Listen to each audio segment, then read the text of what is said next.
Hi, we're Just Love. And we're a community of Christian students who seek to devote our lives to true worship by standing with the poor, the marginalised and the oppressed. This term our theme is the giveaway, and we'll be having a series of events and videos looking at what we can give up and give away. So visit our Facebook page for more information. Love the Lord your God with all your heart, with all your soul, with all your mind, and with all your strength. And love your neighbour as yourself. I guess this is sort of like the ideal formula for the Christian lifestyle. And the reason that we wanted to start off with this is because it underpins so much else. The main point that I want to make in this video is that this is a really demanding commandment, and it requires quite a shift in our mentality if we're to live it out day to day. There's just a couple of little things I wanted to say before we really get going. First is that this is a commandment that runs throughout the whole Bible. It's not just Jesus reinventing the wheel. You can find these commands almost exactly the same in the Old Testament, in Leviticus and in Deuteronomy. And it sort of sums up the whole 10 commandments taken together. And Jesus says that the whole of the law and the prophets hangs on this commandment. The second point is that I don't think we can split these into two separate commandments. I think sometimes we're guilty of relegating love your neighbour into a firm second place, but I'm not sure that's what Jesus intended.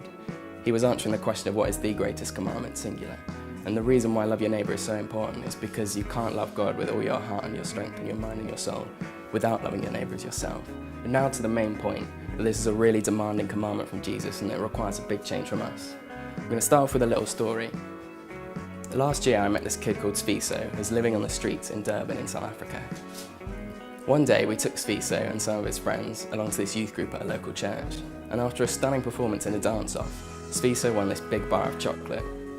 Now this kid, he lives on the streets, he was at the mercy of gangs, and he needs to beg for money just to get through the day. If I was him, I'd have been tucking into that chocolate straight away, but that's not what happened. He started giving out squares to absolutely everyone else around him really joyfully, even to me. I just thought this was one of the most powerful and beautiful demonstrations of the Great Commandment that I've ever seen, even though it was just a little thing. For me, and I doubt that I'm the only one, this isn't how I go about my life day to day.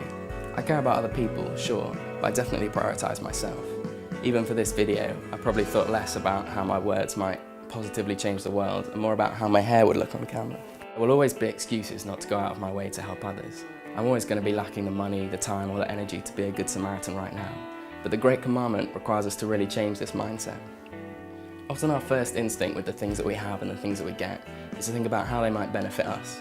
And that's not just our money and our material things, but our time, our character and our attributes. If we looked at what we have, what we've been given, and thought about how to use it for other people, if instead of thinking about the things that we don't have and what we could get, if we thought about the things that we do have and how we can give them away, maybe we could all think about something that we can give away this week, whether that be some money, just taking the time to listen to someone, or giving away some chocolate like Sviso. Just Love, we're going to be looking at various aspects of this through the coming term. And I'd really encourage you to come to our giveaway launch event on Monday the 14th of October at St Aldate's Church, where we're going to be hearing more about this theme from Joe Herbert of Tear Fund, who's a brilliant speaker, as well as having a meal together, learning more about Just Love's project for this term. And there's going to be a few other surprises thrown in as well, so hopefully we'll see you there.